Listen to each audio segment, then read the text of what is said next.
This our friends that we lost in war in Syria by kidnapping or bombing by ISIS or Syrian regime.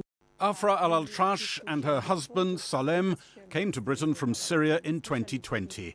Along with their 3 children, they don't have indefinite leave to remain, though they've applied for it. They spent the weekend watching the government promote today's announcement with deep unease. I want to say something to Shabana Mahmood. For me as a mom, she ruined my weekend with my family, using like media to announce something like in very suspense way, like it's not a trailer movie for action movie. It's a decision that affects our life. On Monday, I will announce the most significant changes to our asylum system in modern times. The Home Secretary believes she has no choice but to toughen up the system because something much darker could happen if she doesn't. Her plans include extending the wait for a refugee wanting permanent leave to remain here from the current 5 years to 20 years. The initial period someone seeking refugee status is allowed to stay in the UK is reduced to 2.5 years, down from 5. It's then reviewed to see if it should be renewed. Refugees may be able to switch to work and study visas with the possibility of earlier settled status if they're in work or studying. Family reunion rights will have stricter requirements. To the British public who foot the bill, the system feels out of control and unfair. It feels that way because it is. The pace and scale of change has destabilised communities. It is making our country a more divided place. Those with some assets will be assessed for possible contributions to their support costs.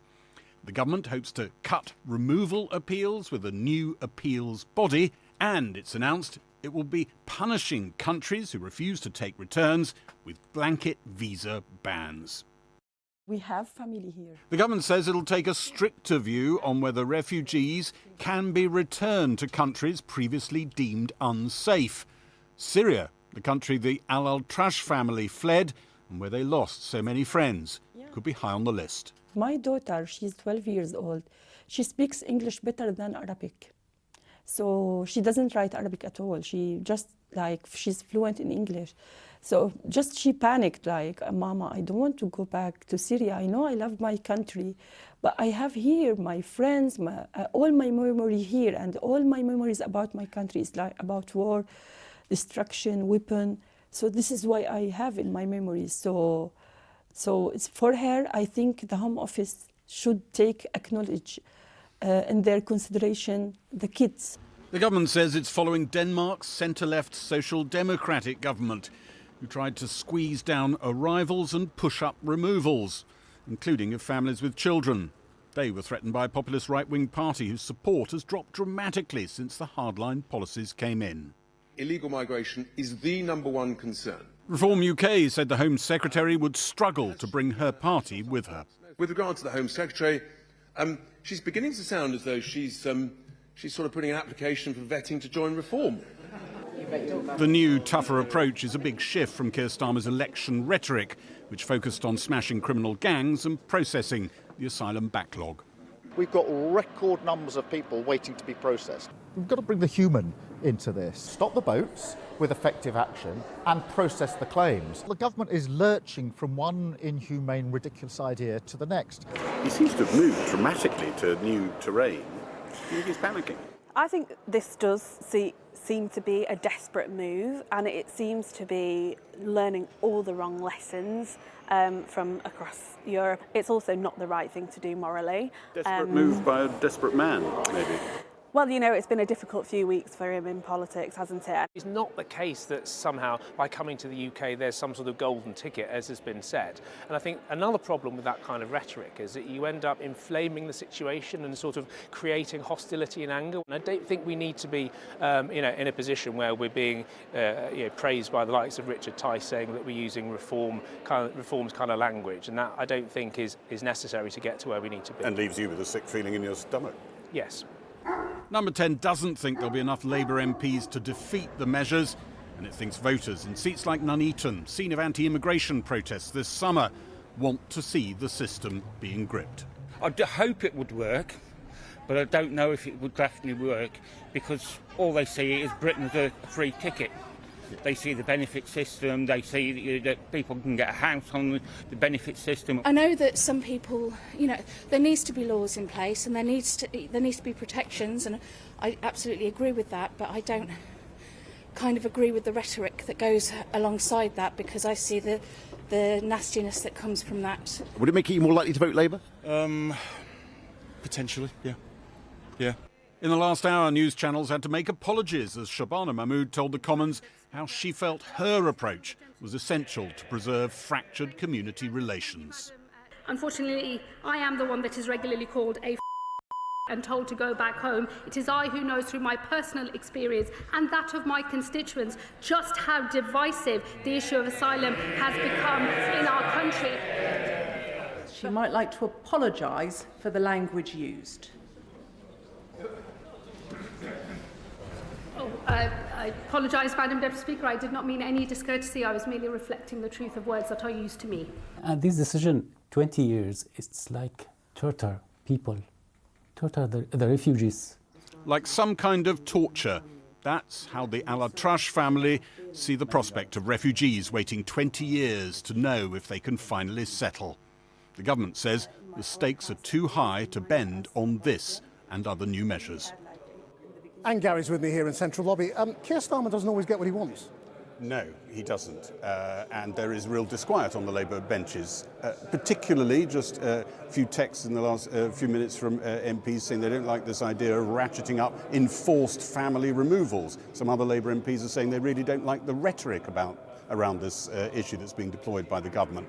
But there has been some engagement behind the scenes with MPs before this. There hasn't been a ring round by the whips. There's no secret tally yet of MPs, but I spoke to one who's on some informal tallies that some of us correspondents are doing, and he's already said, actually, I can live with this. I don't like it, but I can live with it. And I think you'll find some Labour MPs not proclaiming this policy, but not opposing it either. I spoke to one seasoned Labour Party figure who said they thought probably this could be capped at a maximum size rebellion of about 2 or 3 dozen, worst case scenario.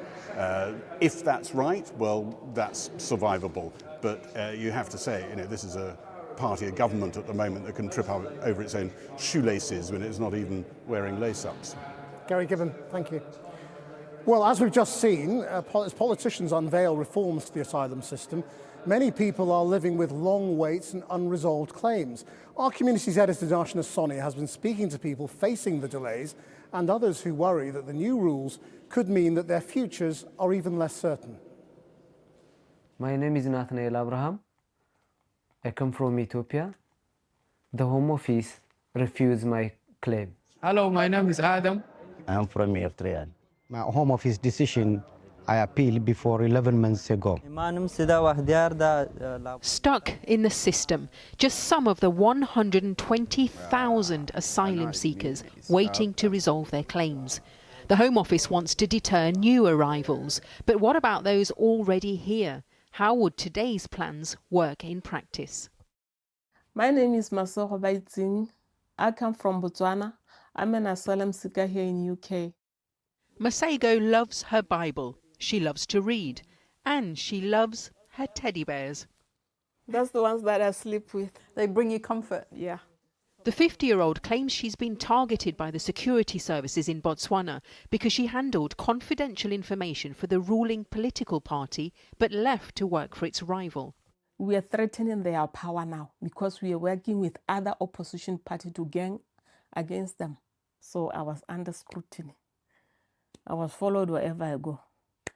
Masego's claim was rejected by the Home Office in 2022, and she's been appealing ever since. During this time, she's been housed and given £50 a week.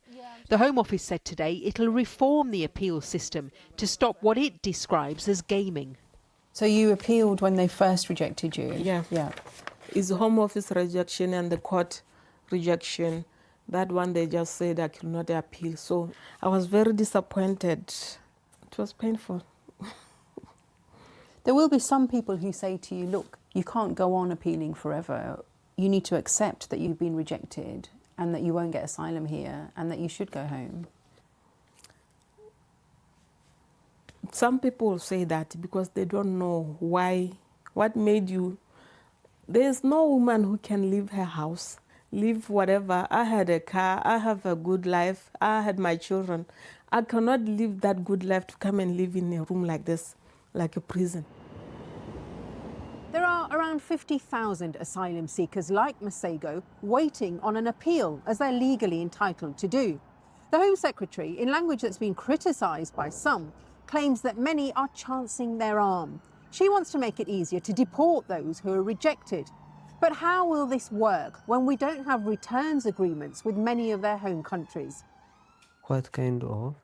Natnael Abraham and his wife Almaz, who has MS, are from Ethiopia. With your illness and trying to look after the children, it must be difficult. Almaz tells me she struggles to leave the house. The family are ethnically Amhara. It's well documented that their people have faced sustained human rights abuses. It's killing too many child, too many people. You know why? Because Amhara. Amhara means me. Amhara means my wife, my child is killed. In the last 7 years, he's exhausted all asylum appeals, but there's no formal returns agreement with Ethiopia, and the couple have since had 2 children, so they haven't been returned and will still get support until they turn 18, something the government now wants to end. When it's ready to go to the shop floor. So what will the Home Office plans mean for those who claim their lives are at risk back home? Just put them in front there, I'll come. 6 days a week, Masego volunteers for this charity.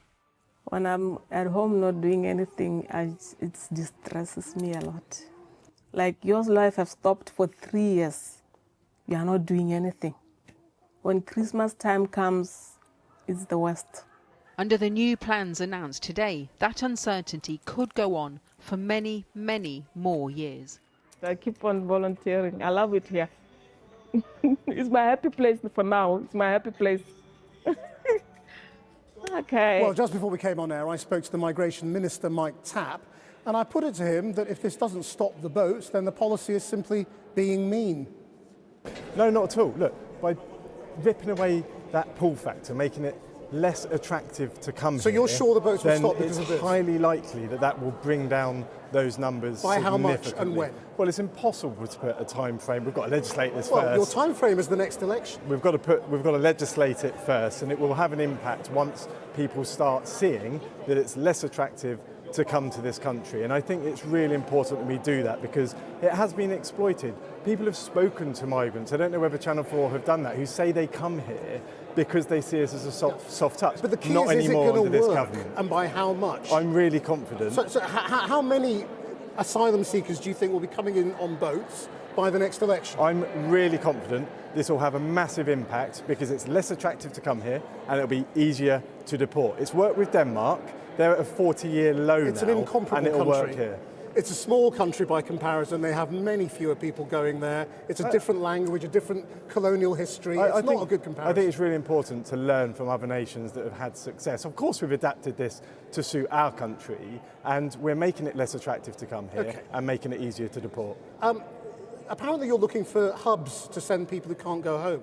Yeah. I mean, is Rwanda back on the table, having closed that down? So a part of the statement that we've just seen talks about return hubs for those that can't be returned to nations that are unsafe. For example, if they're a criminal, they shouldn't be here. Like where? Those negotiations are ongoing, and once we've made that progress, you'll hear all about it. It was a mistake to shut down Rwanda, wasn't it? Well, Rwanda's got its own questionable human rights records, so it would be ironic to use that as a hub. But there's, of course, ongoing talks with other nations. I'm not going to disclose that now because they're ongoing negotiations. Isn't the trouble that you can always be outflanked by the right?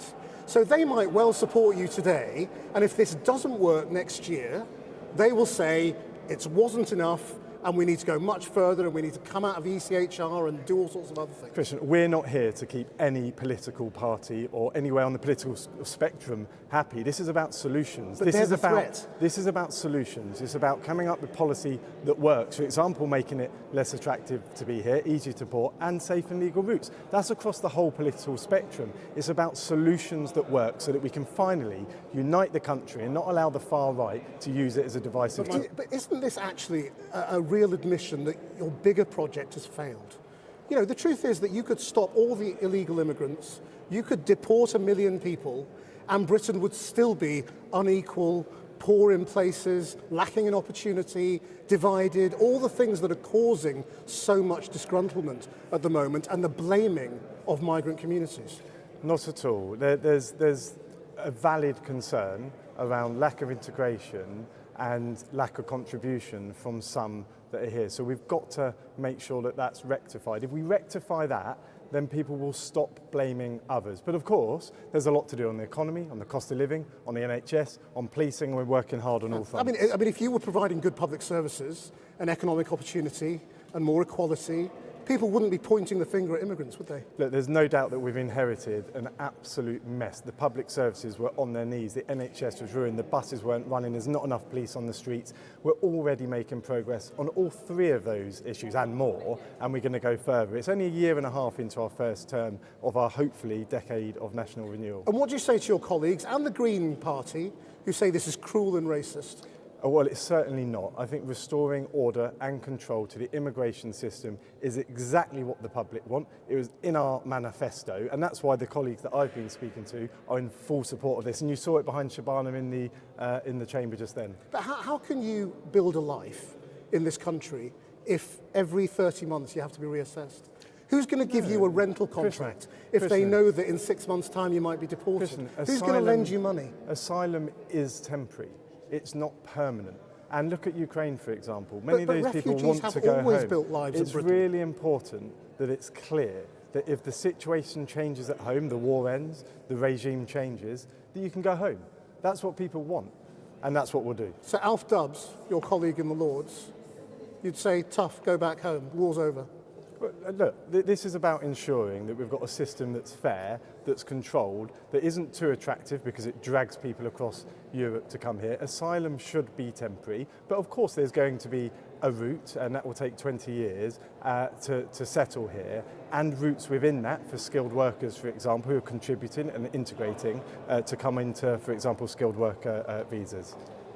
Mike Tapp, thank you very much. Thank you.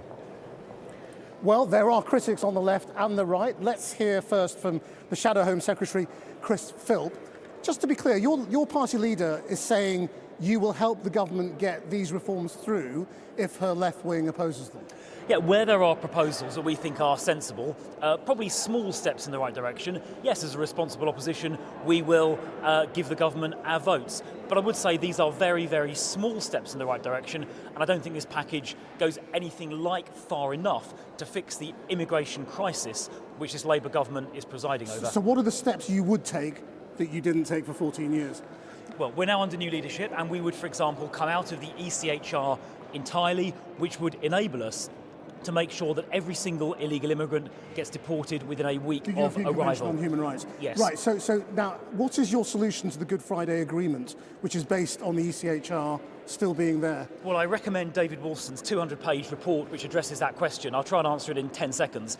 The actual state-to-state treaty, the Good Friday Agreement, doesn't mention the ECHR. The associated multi-party agreement just says those rights have to be enshrined in domestic Northern Irish law. Have you spoken to the Irish government? Because they think it's totally fundamental. Well, again, and would need to be renegotiated. Well, we don't think that. I would have a read of David Wolfson's 200-page report, and he explains how it can be achieved. But there are two people in an agreement, and one of them is the Irish government.